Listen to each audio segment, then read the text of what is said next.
Pour mieux s'immerger dans la réalité politique, sécuritaire, économique et sociale d'Israël, connectez-vous chaque matin sur Studio Kalita. Daniel Haïk vous y attend pour sa revue de la presse.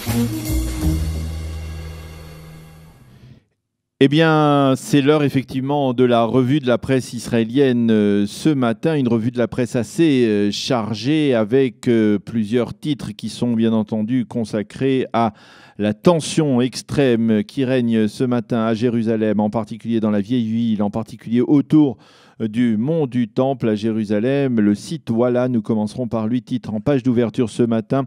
Les appréhensions de Tsahal se concrétisent en dépit des concessions israéliennes de ces derniers jours, en dépit d'un retour au statu quo.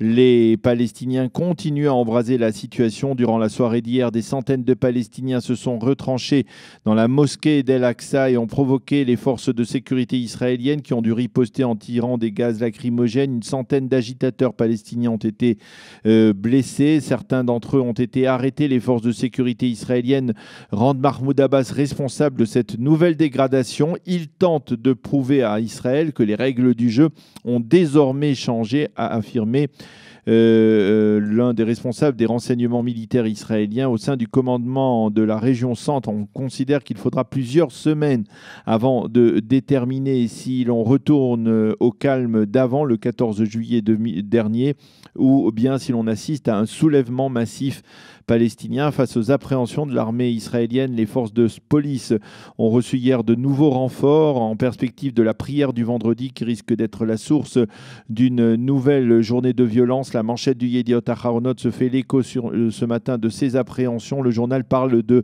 3000 policiers qui seront déployés aujourd'hui dans la vieille ville aux abords des portes d'accès au mont du Temple.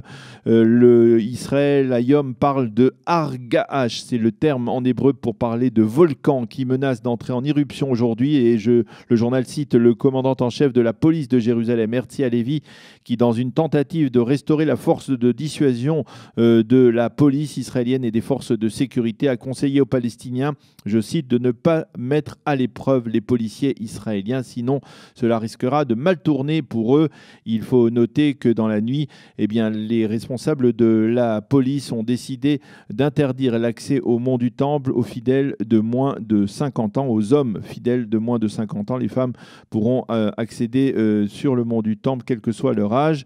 Les quotidiens israéliens et les sites d'information reprennent en évidence ce matin les propos tenus hier soir par Naftali Bennett, le leader du foyer juif et ministre de l'Éducation nationale. Bennett qui a critiqué le gouvernement, un gouvernement dans lequel il siège, donc pour sa gestion de la crise.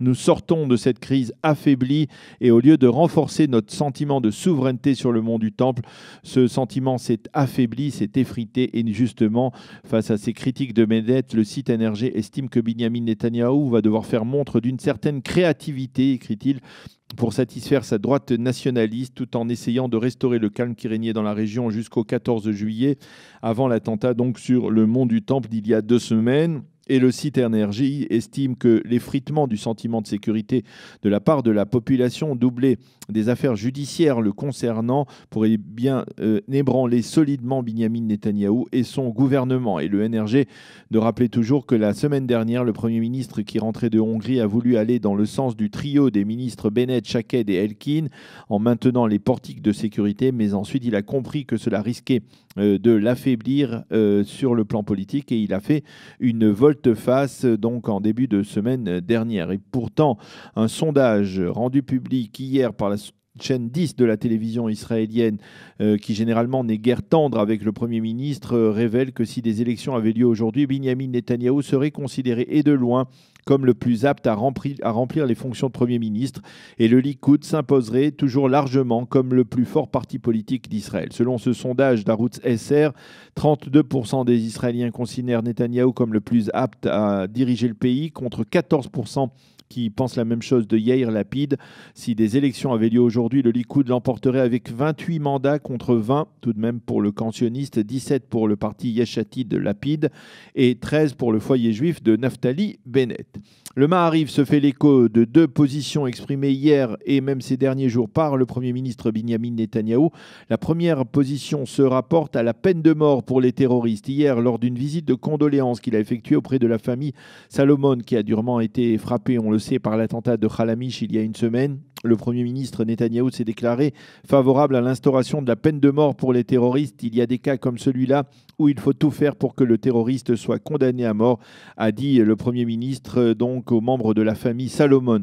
La seconde déclaration de M. Netanyahou est tout aussi inattendue, mais elle aurait été faite il y a plusieurs jours lors de la visite de Jason Greenblatt en Israël. Je suis prêt à échanger Wadi Hara contre une souveraineté israélienne sur les blocs d'implantation, aurait dit M. Netanyahou à l'émissaire spécial du président Bush. Il faut préciser que Wadi Hara, c'est cette zone de Galilée, de la basse Galilée, qui est appelée également le triangle de Galilée, où vivent près de 50% de la population arabe israélienne, qui se trouve au-dessus de la Samarie.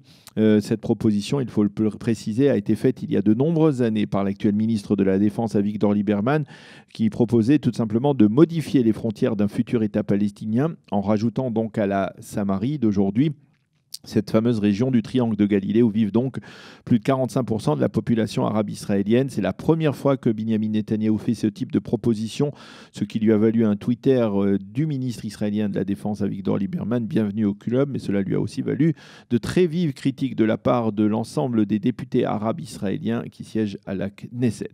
Et puis nous terminons cette...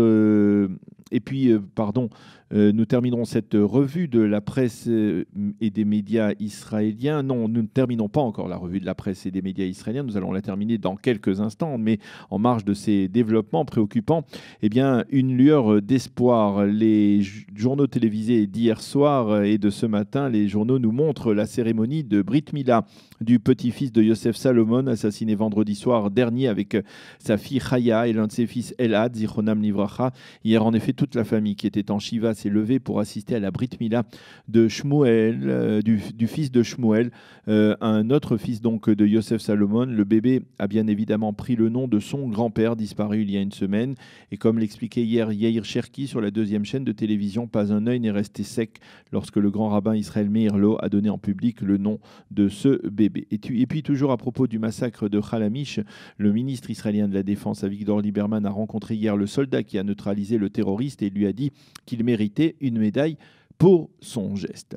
Qu'écrivent les éditorialistes ce matin autour de cette tension sur le mont du Temple ? Eh bien, sur le site Ynet, Ron Ben Ishai, le spécialiste sécuritaire de ce site important, affirme que Tayyip Erdogan, Ismail Haniyeh et Abou Mazen prient chacun pour ses propres raisons pour le déclenchement d'une nouvelle intifada. Et c'est la raison pour laquelle Israël doit déployer d'importantes forces pour maintenir l'ordre tout en évitant d'abattre des Palestiniens, de tuer des Palestiniens dans le cadre donc de ces affrontements. Sur le plan politique, Israël doit demander à Donald Trump et peut-être même à l'Europe de s'impliquer tout en accentuant son dialogue avec le Waqf musulman responsable du mont du Temple. Dans le Israël Hayom, Dror Idar estime que l'humiliation ressentie par les Israéliens après les émeutes autour du mont du Temple, puis ces mêmes émeutes hier sur l'esplanade du mont du Temple où les Palestiniens ont brandi leur drapeau, le drapeau des Palestiniens, le drapeau palestinien, le tout doublé des images des obsèques des 3 terroristes acclamés dans la nuit de mercredi à jeudi par des milliers d'Arabes israéliens d'Oum al-Fahem, qui les qualifiaient de martyrs. Tout cela va obliger Israël à réagir en déclarant la guerre aux Palestiniens. Et enfin, Dror Idar estime que même les critiques les plus acerbes adressées par la droite israélienne à Netanyahou ne sont pas le prélude à un divorce politique. Dror Idar de rappeler que nous sommes quelques jours avant Tisha B'Av, cette journée au cours de laquelle, il y a près de 2000 ans, le feu a dévoré le temple de Jérusalem, installé sur cette même montagne au cœur des tensions aujourd'hui.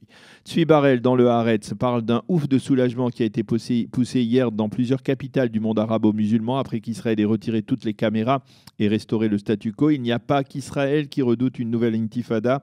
Même les pays arabes la craignent et chaque pays arabe a sa valeur spécifique lorsqu'il s'agit pour lui de défendre le mont du Temple, écrit Barel dans le Haaretz de ce matin. Pour Haggai Segal, le rédacteur en chef du Makor Rishon, la concession faite par Binyamin Netanyahou en renonçant au portique et aux caméras valait le coup, même si les estimations de Tzahal étaient que le calme reviendrait si Israël renonçait au portique et à une souveraineté réaffirmée sur le mont du Temple et à une capitulation totale. Pour Amit Segal, qui écrit ce matin dans le Makor Rishon, mais qui est également le correspondant politique de l'A2, Binyamin Netanyahou a marqué cette semaine un but contre son camp. Il a pris des coups durs dans les domaines où d'ordinaire il est en position position de force et les dégâts que son positionnement ont causés seront plus graves que ceux que vont lui causer l'affaire des sous-marins, écrit donc Amit Segal ce matin dans le Makor Rishon. Pour redorer son blason, précise-t-il, il devra passer par l'électorat de droite. Quant à Sarah Haetzny à Cohen, elle déplore toujours dans le Makor Rishon que la société israélienne ait perdu l'envie d'être en colère après un attentat aussi cruel que celui commis contre la famille Salomon vendredi dernier. Nous aurions dû piquer une colère verte, mais au lieu de cela, nous nous sommes restés calmes et très vite, nous avons eu tendance à oublier, trop vite. Nous avons oublié, nous avons accepté ce drame et nous devons réapprendre à être en colère car ce n'est qu'ainsi que nous aurons des résultats tangibles, écrit-elle ce matin dans le Makor Rishon. Et pour terminer, enfin, cette revue de la presse et des médias, par le titre que je voulais vous citer précédemment, eh bien, sachez que les originaires du Brésil ont créé en Israël une nouvelle organisation qui a pour objectif donc une meilleure intégration, une bonne alia, une meilleure intégration pour les Olim du Brésil. L'association s'appelle Olim Mi Brasil et elle a été créée au cours des derniers jours. C'est le Times of Israel qui nous annonce cette création, on peut dire une création d'une association sœur de Kalita, et on leur souhaite bien entendu beaucoup de réussite dans l'ALIA des Juifs brésiliens, une communauté juive brésilienne qui compte près de 120 000 âmes donc au Brésil. Voilà, c'est la fin de cette revue de la presse et des médias israéliens. Dans quelques instants, nous retrouverons l'invité, donc l'éditorialiste de ce matin, qui sera le Rav David Mamou, qui nous dira un mot sur la paracha de la semaine, la paracha d'Evarim. Pour mieux s'immerger dans la réalité politique, sécuritaire, économique et sociale d'Israël, connectez-vous chaque matin sur Studio Kalita. Daniel Haïk vous y attend pour sa revue de la presse.